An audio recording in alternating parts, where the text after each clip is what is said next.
电视机前的观众朋友们，大家晚上好，欢迎您收看 Made in China。 저는 BJ 대륙남입니다.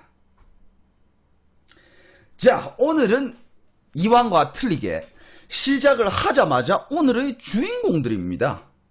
왕종웨이, 왕종팡이라는 두 사람입니다. 이 두 사람 친형제입니다. 이름만 봐도 친형제 느낌이 나죠? 자, 1983년 중국이 처음으로 전국적으로 현상수배를 때립니다. 우리 영상을 한 개 보도록 하겠습니다. 여러분들 보시면 지금 아주 많은 병력들이 지금 산 숲속으로 막 이렇게 들어가고 있는 걸 볼 수 있을 거예요. 숲속으로. 근데 여기 지금 군사력이 얼마인지 아세요? 3만 명입니다, 여러분들. 3만여 명이 동시에 숲으로 들어갑니다. 왜냐? 그 둘을 잡기 위해서. 자, 보시면 여기 다들 총 가지고 막 군견들 출동되고 막 여기는 경찰들 뿐만 아니라 해방군. 이때 1983년도야 이때가. 이게 그냥 온 중국이 그냥 얘네 때문에 그냥 벌벌 떨고 있었어요. 온 중국이. 진짜 숲속으로 들어가서 이거를 수색을 합니다.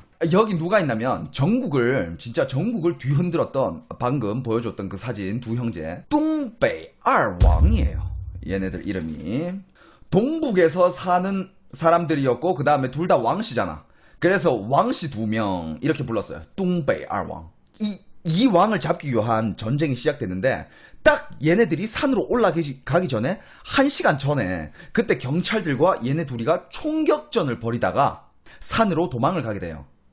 그 산 구역을 중심으로 포위망을 4개를 만듭니다. 4개. 포위망을 4개 만들어요. 자, 일단 첫 번째 포위망은 길이가 10km의 포위망. 그 다음에 두 번째 포위망 30km짜리. 그 다음엔 세 번째 포위망이 171km짜리. 그 다음에 네 번째 포위망이 740km짜리. 그래서 3만 명이 동원이 된 거예요. 그 동시에 헬기까지 띄워서 공중 지원까지 합니다. 겨우 2명을 잡기 위해 왜 이렇게 거대하게 작전을 펼치느냐. 왜냐면 이미 이전에 동북 이왕은 이미 5번을 경찰들을 코앞에 두고 도망갔던 일이 있었기 때문입니다. 그래서 이번 명령이 이번에는 무조건 잡아야 된다. 절대 놓쳐서는 안 된다. 무슨 짓을 하든 잡아와라. 이거였습니다. 자, 이게 처음으로 이 이야기를 하자면 1983년 2월부터 이 형제는 신명에서 살인사건을 저지르게 됐는데 1983년 9월 광장시 광창에서 나타날 때까지 수중에 총과 실탄과 그 다음에 수류탄, 여러분들 수류탄까지 가지고 있었어요. 얘네들은. 이 수류탄으로 그중 9명이 죽고 9명이 중상을 입습니다. 총 18명. 그리고 경찰들이 그들을 추적할 때 5번이나 탈출에 성공을 했었고요. 이 둘의 소문은 이미 퍼질 만큼 퍼져 민심이 이미 뭐라 해야 될까, 극도의 공포를 느끼고 있었어요. 도대체 이 뚱베이 알왕이 어떤 사람인가? 이 궁금증을 풀기 위해서는 그들이 처음으로 범죄를 저질렀던 1983년 2월 12일로 거슬러 올라가 봐야 될 것 같습니다. 1983년 2월 12일은 딱 설날 바로 전날이었습니다. 병원은 텅텅 비어 있었고요. 대부분의 사람들은 병원의 작은 영화관에서 다 같이 영화를 보고 있었습니다. 점심시간 때였죠. 그때 병원에서 사건이 터지는 거예요. 설날 분위기를 완전 망쳐 놓았습니다. 1시쯤 영화가 중간 정도까지 틀어졌을 때 밖에서 총소리가 2번 들립니다. 빠! 빠! 몇 명은 소리를 들었습니다. 몇 명은 소리를 들었는데 하지만 마음에 두지 않았어요. 왜냐? 설날이니까. 중국에서 설날에는 뭘 하느냐? 폭죽을 터뜨려요. 그래서 그냥 폭죽 소리인가 보다 하고 내버려 두었어요. 그런데 얼마 지나지 않아 총소리가 또 울립니다. 또 울립니다. 이번에는 이 2번이 아니라 연속으로 계속 빵! 빵! 이때 사람들이 아니 잠깐만, 이거는 폭죽 소리가 아닌 것 같아. 이건 폭죽 소리가 아닌 것 같아. 이거는 총소리인 것 같아. 어떻게 해야 되지? 이제서야 사람들이 이제 우르르 몰려 나갑니다. 우르르 달려나가. 뭐야? 어떻게 된 거야? 그런데 사람들이 나가자마자 누군가가 비명을 지릅니다. 快来人呐! 抓凶手啊! 이게 무슨 말입니까? 빨리 와요! 범인 잡아요! 누군가가 외쳤습니다. 사람들은 그때 그 외치는 소리를 따라가지고 우르르 달려갔죠. 그런데 그들의 눈앞에 펼쳐진 그 장면은 아주 피비린내가 진한 그런 화면이었습니다. 어떤 장면인지. 당시 병원의 진료소입니다. 진료소 보시면 이게 1983년이라 가지고 사진이 잘 예쁘게 안 나왔는데, 여기 침대를 보면 여기 사람이 지금 누워있고 지금 다 총을 맞아서 죽은 상태예요. 이 사람들은 이미 죽은 사람들이고요. 구석에는 어떤 사람이 모자로 목을 꼭 누르고 있었습니다. 네, 모자로 막 목을 막고 있었던 거야. 목을 왜 막아? 왜냐? 목이 총알로 관통이 돼서 피가 절절 흐르고 있었거든요. 사람들은 얼른 달려가 사람들을 구하기 위해 노력을 했고, 땅바닥에는 탄 피가 아주 많이 떨어져 있었습니다.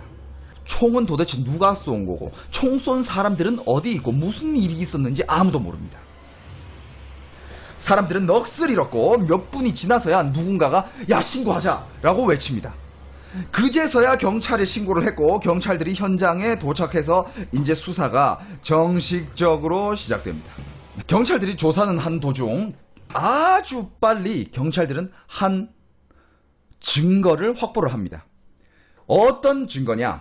한 시체가 죽을 때까지 손에 붙잡고 있었던 무언가입니다. 그 사람은 비록 죽었지만 손에 뭔가를 붙잡고 있었어요.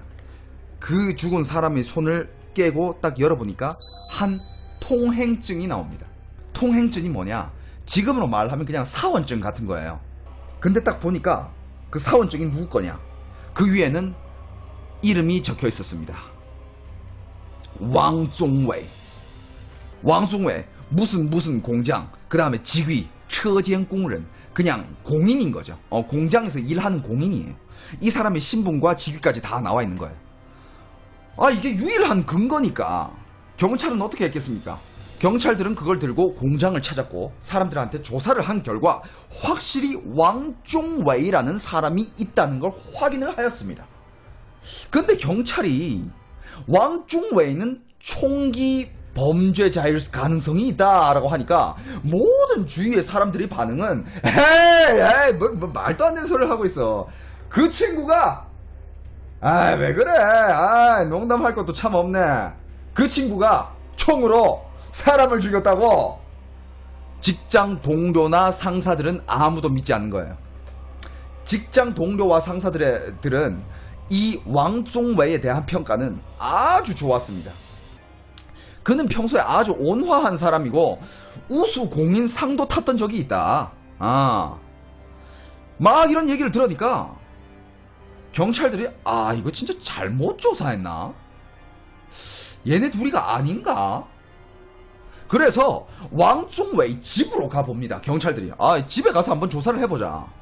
근데 집으로 갔는데 집으로는 총 2번을 찾아갔어요. 집에는 아버지가 계셨습니다. 이 왕종웨이, 왕씨 형제들이 아버지가 있었어요. 근데 처음에 딱 찾아갔는데 아버지는 왕종웨이 그 시간에는 뭐 다른 일 하고 있었고 뭐뭐 하고 있었다 막 이렇게 얘기를 했는데, 경찰 입장에서 들으니까 이게 약간 좀 의심스러운 거야. 부자연스러운 거지. 아니, 왕종웨이가 그 시간에 거기 있었다고? 막 부자연스러운 막 증언들을 얘기하는 거예요. 그래서 그 다음날 다시 한번 찾습니다.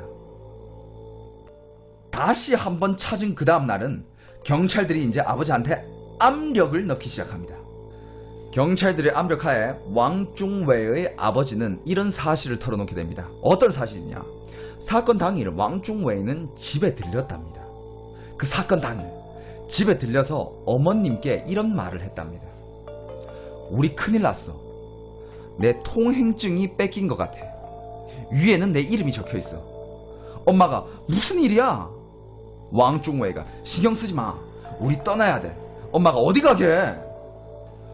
동서남북 발길이 가는 대로 그냥 갈 거야. 하고 왕종웨이랑 왕종팡 형제는 집을 떠났습니다. 이 대화에서 왕중웨이가 범인이라는 사실이 거의 드러나죠. 그리고 공범은 바로 그의 형 왕종팡이었습니다. 조사를 해본 결과 왕종팡은 아주 과거가 화려했습니다. 어떻게 화려했을까? 왕종팡은 이미 옛날에 도둑질을 한 전과가 있었어요. 조사도 2번이나 받았고, 하지만 그 뒤로는 범죄를 저지른 적이 별로는 없었어요. 왜냐? 직업이 생겼거든요. 직업이 뭔지 아세요? 직업이 약사야. 직업이 약사야. 하지만 1979년에 또 물건을 훔쳐 이번에는 3년 실형을 받게 돼요. 감옥살이를 3년을 하게 됩니다. 실형을 3년 받게 되고 3년 있다가 1982년에 출소를 한 거예요. 1982년에 출소를 하자마자 왕중팡은 이 어마어마한 사건을 벌이게 되는 겁니다. 동생의 과거를 또 살펴보면 형이랑은 완전 틀려. 형처럼 전과 기록도 없었고 심지어 군인 출신이었습니다. 군인 출신이었어요. 그 다음에 1980년에 제대를 한 후에 724 공장으로 들어가서 공인으로 일을 하게 됐죠. 2년 동안 일을 하면서 직장 동료들과 상사들은 그를 너무 좋아하고 아주 인정을 해주었습니다. 그래서 왕중웨이는 상도 타게 됐고요. 왕중웨이가 사람을 총으로 쏴 죽였다는 말을 들었을 때 이 직장 동료들은 아무도 믿지 않았다는 겁니다. 그들의 아버지는 아마 형이 동생을 나쁜 길로 인도하지 않았나 라고 말을 합니다. 아버지가 그 형이 좀 애가 나빠가지고 애들을 나쁜 길로 인도하지 않았을까 라고 얘기를 하는데 과연 정말 그럴까요? 1983년 2월 12일 사건 당일, 사건이 일어난 3시간 후에 부상자 3명이 깨어납니다. 부상자 3명이 깨어나요. 그 총을 맞고 쓰러진 부상자 3명이 깨어납니다. 그리고 그들은 범죄자 신분을 왕씨 형제로 확인을 합니다. 걔네 둘이 맞다고. 그들이 범행을 저지른 과정도 슬슬 드러나기 시작했습니다. 도대체 그 병원에서는 어떤 일이 있었을까? 그날 병원에서 모든 직원들이 영화고 보고 있었을 때 이 2명은 병원 밖에서 걸어 들어왔어요. 병원 밖에서 걸어 들어오면서 동생은 공군 복장을 입고 있었어요. 동생 군인 출신이잖아. 공군 복장을 입고 한 10m 정도 앞에서 먼저 들어왔고요. 그 다음에 형은 저 뒤에서 그냥 마스크를 한 개 낀 채로 한 10m 떨어진 상태에서 따라 들어옵니다. 그들의 목표가 뭐냐? 그들의 목표는 병원의 매점이었어요. 매점이라 하면 설날이잖아. 설날이어야 가지고 중국의 사람들은 설날에 막 먹는 것도 많이 사놓고 막 뭐 쓸 것들, 뭐 새로운 것들, 뭐 옷도 사고 막 설날에 뭔가 쇼핑을 많이 하거든요. 근데 얘네들은 뭐냐? 얘네들은 돈이 없으니까 매점에 가서 그걸 사려고 했던 게 아니라 훔치러 간 겁니다. 훔치러 간 거예요.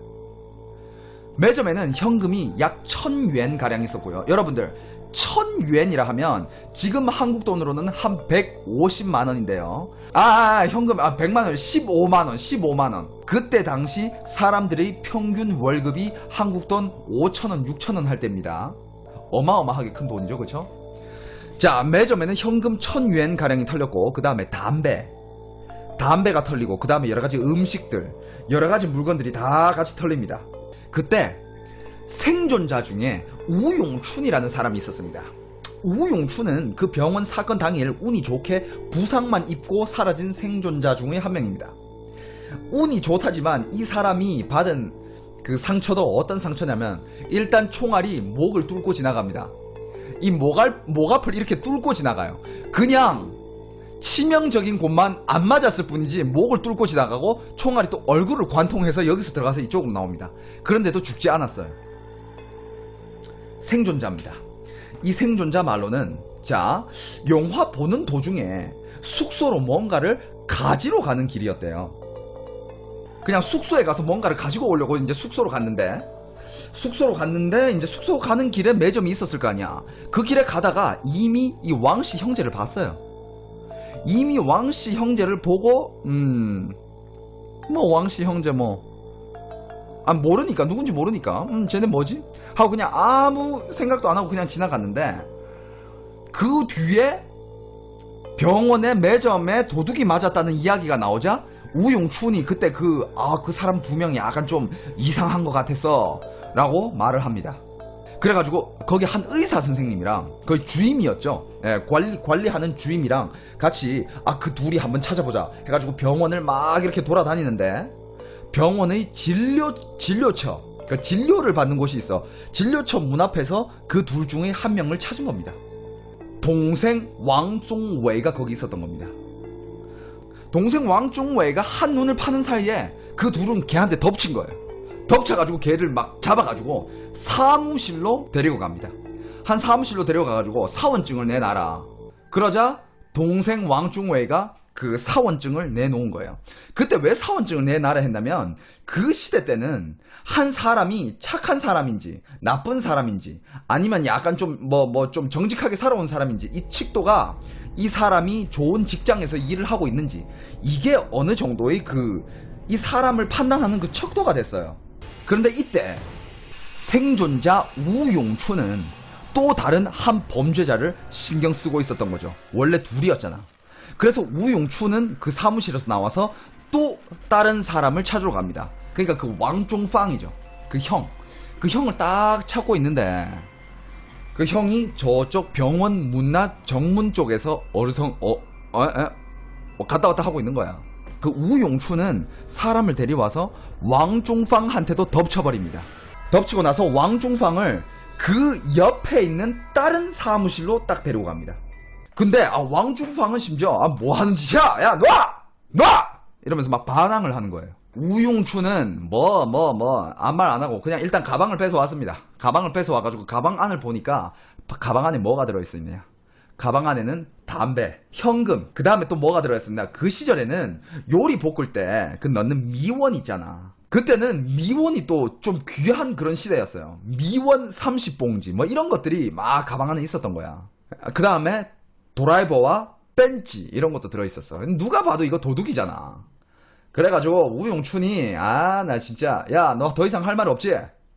너 더 이상 할 말 없지? 이거 이거 너 훔친 거 아니야. 이 새끼 너 잘 걸렸어. 이제 너 경찰에 넘겨버릴 거야. 하고 이제 신고를 하려고 합니다. 근데 왕중팡이 갑자기 무슨 짓을 했냐면 그 우용춘이 신고를 하려 하니까 왕중팡이 갑자기 으아! 하더니 막 쓰러진 거야. 쓰러져가지고 막 경련을 일으키는 거지. 그 주위 사람들이 얘 이거 진짜야 가짜야? 뭐 하는 짓이야? 그런데 그때 사건이 터집니다. 그거는 여러분들 신호였던 거예요. 그건 신호였던 겁니다. 동생이 옆방 사무실에 있었잖아. 근데 그때 그 상태에는 동생 한 명이랑 왕중웨이 한 명이랑 그 다음에 그냥 그 왕중웨이를 보게 다른 한 사람 이렇게 둘이 있었던 건데 딱 이 둘이 있잖아. 그 형의 비명 소리가 딱 들리자 왕중웨이가 갑자기 주머니에서 총을 꺼내면서 앞에 있는 그 사람을 향해 머리로 한 방을 갈깁니다. 그 사람 당시에 직사를 합니다. 바로 이렇게 총을 갈겨버리고 죽여버리고 그 다음에 문을 땅 박차고 나가면서 근데 옆방에서 들었을 거 아니야. 옆방에서도 딱 이렇게 나와서 뭐야 무슨 소리야 하고 딱 나왔는데 왕중웨이가 나오면서 복도에서 딱 오는 두 사람을 또 갈겨버립니다. 무조건 머리로 쏴버렸어요. 빵! 두 명 또 죽습니다. 쓰러집니다. 그 다음에 그 옆에 왕중팡 형이 있는 그 방으로 박차고 들어가서 거기 있는 애들을 다 쏴버립니다. 빵 다 죽여버려요. 그런데 그때 우용춘이 있었잖아. 우용춘은 어떻게 하느냐? 우용춘은 그 순간에 왕중팡 그 형을 딱 이렇게 잡아가지고 방패로 삼아가지고 이렇게 붙잡고 있는 겁니다. 총 못 쏘게. 왕중웨이가 총을 못 쏘게 나한테. 형을 이렇게 인질로 붙잡고 막 이렇게 있는 거야. 야, 네 친형이니까 총 못 쏘겠지? 막 이러면서 막 잡고 있는 거야. 그러니까 왕중웨이가 자기 친형한테는 못 쏘잖아. 막 이러고 있다가 우용춘이 기회를 봐가지고 그 왕중웨이, 총 들고 있는 왕중웨이를 발로 깔라 그랬어. 그래가지고 막 이렇게 잡고 있다가 옆으로 제쳐버리고 발로 확 찰라 하는데 짧았네. 찰 거면 제대로 찰 것이지. 짧았어. 못 찼어. 발이 닿기도 전에 왕중웨이가 총으로 빵! 참나, 야, 좀 우픈 이야기인데요. 예. 다 현장에서 바로 쓰러집니다. 예. 하지만 다행인 건 걔는 죽지는 않았어요. 그래서 지금 이 얘기들이 다 나온 겁니다. 그런데 그때 어떤 이야기가 들렸냐면, 아까 말했잖아요. 우용춘 총 2방 맞았다 그랬잖아요. 우용춘이 총을 맞고 아직 정신은 있는 상태였어. 그런데 딱 누워있는데 그 왕중팡이 뭐라 했는지 알아? 그 형이 这小子最坏再来一场. 이게 무슨 말이야? 야, 이 새끼가 제일 못됐어. 야, 한 발 더 쏴, 이 새끼한테. 그래가지고 총이 한 발 더 쏘고 우용춘은 그 후로 기억을 못합니다. 예. 그래도 살아있다니, 총 2방 맞고 살아있다니 정말 운이 좋은 거예요. 예? 자, 얘기를 이때까지 들으신 분들은 이제 알아챘겠죠. 총잡이가 누구예요? 정과가 있는 형입니까? 아니야. 동생이 총잡이입니다. 그 군인 출신의 회사 생활을 아주 성실히 했던 그 동생 왕중웨이가 총잡이에요. 이거는 거의 정신분열증이라고 판단을 해도 나쁘지 않을 것 같네요. 그들의 총은 어디서 났을까요, 여러분들? 제가 말했잖아요. 왕중웨이가 군인 출신이라는 얘기를 제가 여러분들한테 했지 않습니까? 왕중웨이가 군인 시절에 그 군대에 관리소홀한 그 빈틈을 타가지고 권총 3자루랑 그 다음에 실탄 100발, 그 다음에 수류탄 5개를 1년 반 후에 제대할 때 가지고 나옵니다. 군 생활하면서 동생이 형한테 보낸 편지 위에는 어떤 글귀가 있었냐면, 형, 실탄 100발 이미 구했어. 그때부터 형이랑은 이런 얘기를 했었다는 겁니다. 이 범죄가 과연 언제부터 기획이 되었을지. 자, 얘네 둘은 그 병원에서 살인을 그렇게 저지르고 심양을 뜹니다. 경찰이 정신 차리고 수사를 들어가기도 전에 얘네들은 심양을 떠요. 그날부터 심양의 공항국, 즉 경찰 측이죠. 전국 각지에 있는 공항국으로 연락을 합니다. 근데 그때가 80년대잖아. 막 지금처럼 막 인터넷으로 막 확 띄우고 이게 아니야. 전산 시스템이 그렇게 안 돼 있어. 막 그렇게 빨리 퍼지지는 못했으니까. 그때는 1983년이니까. 이 동북 이왕은 어디로 사라졌었냐면, 아버지의 얘기로 따르면 그들은 집에 떠나기 전에 미국에서 친척이 보낸 편지 한 통을 가져갔다고 합니다. 미국에서 편지. 친척이 보낸 편지예요.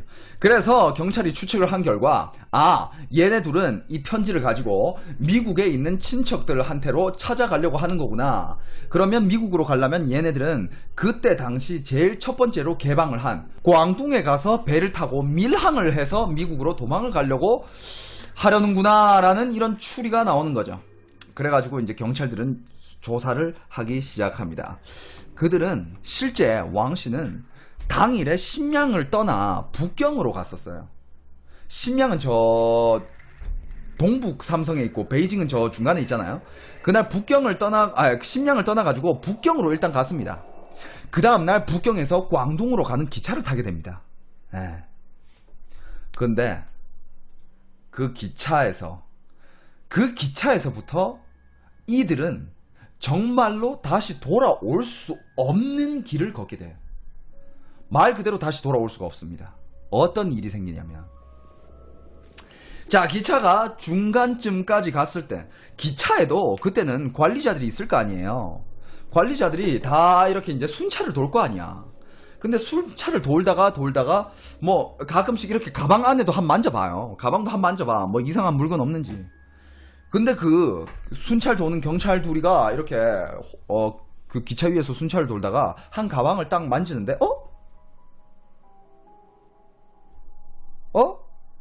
이거 이 가방 땅땅한데? 이 뭐지? 이 뭐지? 그래가지고 딱 보니까 총인 거야. 총인 겁니다. 그때는 새벽이었어요. 다들 기차 위에는 자고 있습니다. 이렇게 앉아가지고 다 자고 있었어. 근데 경찰이 그 권총을 딱 발견하니까 야, 이 총 누구 거야? 딱 이렇게 된 거야. 아, 이 가방 누구 겁니까? 어? 그러니까 옆에 사람들이 딱 눈을 떠면서 뭐야 왜 그래 야, 이 가방 누구 거야? 근데 왕중웨이가 그 옆에 앉아 있었거든요. 근데 왕중웨이는 안색이 하나도 변하지 않고 그냥 아주 매끄럽게 그 가방 제 건데요? 딱 이러는 거야. 그 가방 제 건데요? 그러니까 아니 권총이잖아 이거. 그러니까 네, 그 권총입니다. 경찰이 얘가 당당한 거 보니까 얘는 총을 가질 수 있는 그런 신분인가 보다 이렇게 생각을 한 거야. 그래서 경찰이 얘한테 그러면 권총 소지증 한번 줘봐. 권총 소지증 한번 줘봐. 딱 이렇게 된 거지. 그런데 이때 권총 소지증이요? 예, 잠시만요. 주머니에서 권총을 꺼내더니 그 경찰 머리로 한 방 갈깁니다. 와, 진짜. 권총 소지증 보여드릴게요. 예, 잠시만요. 빵! 이렇게 된 거야. 그리고 그 경찰은 쓰러졌고 거기 있는 모든 사람들은 깜짝 놀라. 무슨 일이야? 그런데 왕씨 형제가 딱 어떻게 하느냐? 왕씨 형제가 둘이 딱 이렇게 일어나면서 거기 기차잖아요. 기차칸이잖아. 기차칸인데 왕씨 형제가 어떻게 서 있냐? 왕씨 형제가 이렇게 한 명은 이쪽을 바라보고 총을 들고 한 명은 이쪽을 바라보고 서 있고 한 명은 이쪽을 바라보고 서 있으면서 둘이 등과 등을 이렇게 둘이 등과 등을 이렇게 마주하며 이렇게 서 있으면서 총을 이렇게 사람들한테 겨누면서 하는 말이 움직이면 다 죽여버린다. 야, 니들 움직이면 다 죽어버려. 한 명은 이쪽을 보고 한 명은 저쪽을 보면서 움직이면 쏜다. 다 쏜다. 아무도 꼼짝 마라. 근데 그때 이런 장면을 누가 봤겠어? 거기 있는 사람들 이런 장면을 구경한 적이 언제 있겠어? 안 그래요? 뭐지? 다들 놀라가지고 그냥 막 이러고 있어. 근데 그 와중에 그 순찰 도는 사람이 딱 그 브레이커 있잖아. 그 긴급 상황 때 기차 멈추는 그 브레이크 있잖아. 그 브레이크를 쫙 당깁니다. 그래서 기차 속도가 이제 점점 느려지기 시작했어요. 예. 그런데 그때 통신기술 1980년대잖아. 통신기술이 안 좋아가지고 거기 사람들은 얘네 둘이가 아직 뚱베이 알 왕인지 몰라. 아니 얘네 둘이 누구지? 뚱베이 알 왕인지 아무도 몰랐어. 그리고 그 기차가 스스히 섰고 얘네 둘은 그때 창문을 확 깨버리고 둘이는 창문에서 뛰어내려 밤 깊은 어둠 속으로 쓱 사라져 버립니다. 그때가 베이징으로 좀 밑에 있는 헝양이라는 시예요. 그들이 사라진 뒤에 경찰 쪽에서는 당연히 신고를 했겠죠, 그쵸? 경찰 쪽에서는 당연히 신고를 해가지고 이거 이런 일이 있었다 신고를 해가지고 헝양시 경찰 병력이 아주 많은 병력이 동원이 돼요. 시를 나가는 모든 도로들을 다 막습니다.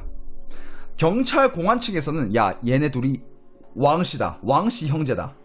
얘네 둘이 왕씨 형제다. 야, 다 막아. 헝양시를 못 나가게끔, 못 벗어나가게끔 병력을 이빠이 투입해가지고 다 그냥 막아버립니다. 나갈 수 있는 출입하는 그 도로라든지 다 막아버려요. 근데 경찰들이 판단 미스였어. 경찰들은 원래 이렇게 판단했거든. 얘네들은 범죄자이기 때문에 시내로는 절대 가지를 못할 거다. 시내로는 갈 깡이 없을 거다. 그래서 얘네들은 헝양시를 벗어날 거야. 일단 헝양시를 나가는 그 출구들을 다 막아. 얘네들은 못 갈 거야. 하지만 얘네들은 시내로 갔습니다. 얘네들은 헝양시 시내로 갔고요. 이 소식은 베이징까지 퍼졌고 베이징의 공안 측은 또 많은 병력을 새벽에 헝양시로 또 출동을 시킵니다. 꼭 잡아라. 그 새끼들 꼭 잡아야 된다. 라는 신념을 가지고. 그런데 경찰들은 상상도 못합니다. 전쟁은 이제 시작입니다.